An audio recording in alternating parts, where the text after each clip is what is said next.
안녕하세요 여러분, 예나 언니예요. 오늘은 집에서도 독서실처럼 열공할 수 있는 꿀팁을 가져왔습니다. 요즘 코로나 때문에 도서관, 독서실에도 잘 못 가고 반강제적으로 집에서 공부하시는 분들 많으시죠? 그렇다면 집에서라도 열심히 공부를 해야 하는데 방해 요인 때문에 마음이 풀어지는 경우가 많으실 거예요. 그런 여러분들의 마음을 누구보다 더 잘 알고 있기 때문에 오늘은 집에서도 집중해서 공부할 수 있는 꿀팁을 가져왔습니다. 어떤 꿀팁인데 얘? 1번. 개방된 공간에서 공부하기. 저는 폐쇄적인 방보다는 개방된 거실에서 공부하는 방법을 추천합니다. 거실에서 공부하면 다른 가족 구성원들이 내가 공부하는 모습을 언제든지 지켜볼 수 있기 때문에 감시받는 효과가 생겨서 공부하다 딴짓할 확률이 줄어들거든요. 거실의 공간이 마땅치 않으면 방문을 살짝 열어놓고 하는 것도 괜찮습니다. 내 행동을 내가 스스로 통제하기 힘들 때 가족들의 감시 체계에 나를 노출시키는 것도 괜찮은 방법이더라고요. 혹시 가족들 도움받기가 곤란하다면 캠스터디를 통해 내가 공부하는 모습을 남에게 노출시키고 다 같이 으쌰으쌰 해보는 것도 괜찮을 것 같아요. 공부할 때 지켜보는 눈이 필요하신 분들은 한 번쯤 시도해보는 것도 괜찮을 것 같습니다. 2번. 스마트폰은 잠시 안녕. 공부할 때 스마트폰을 옆에 두고 한다는 건 다이어트 중에 먹음직스러운 치킨을 앞에 두고 밥을 굶는 것과 마찬가지라고 생각해요. 공부하다가 옆에 놔둔 폰에서 갑자기 SNS 알림이 뜬다면 헐, 솔직히 보고 싶잖아요. 당근 까똑 당근 유튜브, 인스타그램, 카톡 등 잠깐이라도 확인하고 싶지 않나요? 맞습니다. 사람은 유혹에 약한 존재이기 때문이에요.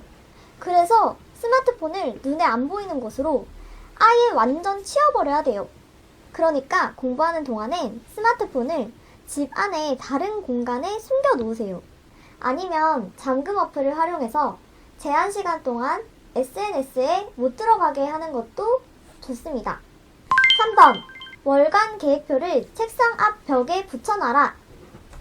저는 고시원에서 공부할 때 한 달 계획을 적어놓은 A4 용지 계획표를 책상 앞에 벽에 딱 붙여놓고 공부를 했어요. 그렇게 했더니만 오늘 내가 무슨 공부를 해야 하는지, 어떤 목표를 달성해야 하는지 제대로 인지가 돼서 딴짓을 안 하게 되더라고요. 이때 계획표를 막 완벽하게 1시간 단위로 쪼개서 짜라는 의미는 아닙니다. 너무 촘촘하게 짜면 오히려 그걸 못 지켰을 때의 스트레스가 더 커서 공부 집중에 방해가 되기 때문에 오전, 오후, 저녁 타임대로 나눠놓고 각 시간대에 어떤 공부를 할 것인지 써놓는 것만으로도 충분합니다. 4번. 공부하다가 졸리더라도 절대 침대에서 자지 마라. 집에서 공부하다가 피곤하다고 해서 절대 침대에 누워서 자지 마세요.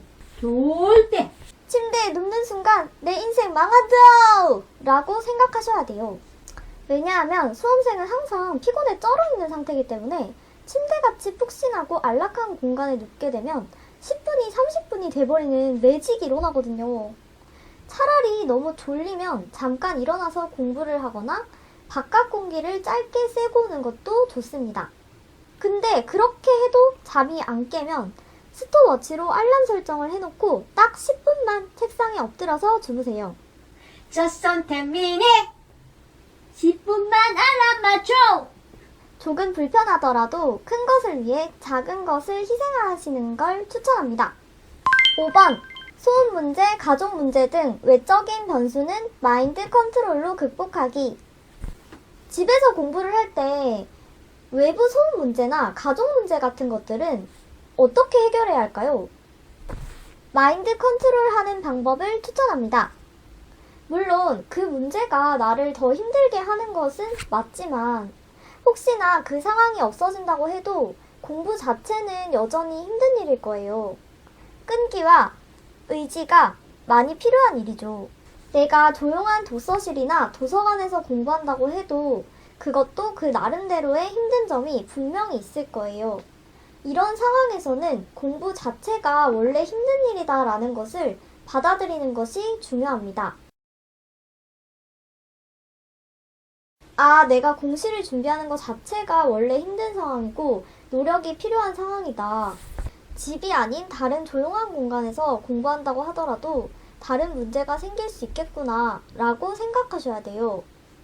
예를 들면 제 동생은 독서실에서 공부했는데 옆자리 사람이 엄청 시끄럽게 굴어서 처음에 스트레스를 많이 받았다고 해요. 생각해보면 저도 고시원에서 공부할 때 바로 옆방에서 내는 덜그덕 덜그덕 소리와 고시원 총무분이 자기 방에서 친구랑 노는 소리, 그리고 크게 틀어놓은 TV 소리, 이런 것들 때문에 엄청 많이 괴로웠어요. 그래서 굉장히 신경 쓰이고 스트레스도 많이 받았지만 계속 마인드 컨트롤을 했습니다. 아, 소음 또 시작이네. 그렇지만 일단 시끄러워도 어쩔 수 없이 나는 공부를 해야 한다. 무조건 합격해야 한다. 공부할 게 너무 많다. 이렇게 했답니다. 이런 생각을 계속하면서 소음 속에서도 공부에 집중하려고 노력했어요. 물론 공부하는 데 있어서 완벽한 조건과 상황이 갖춰지면 좋겠지만 우리에겐 항상 예상하지 못한 변수가 생길 수 있기 때문에 이런 변수들에 대해서는 마인드 컨트롤로 극복하는 게 좋습니다. 그런 외적 변수 따위가 우리 구독자님들의 꿈을 막을 순 없잖아요? 우리 외적 변수에 지지 맙시다. 집 공부가 사실 온갖 유혹거리와의 싸움이잖아요.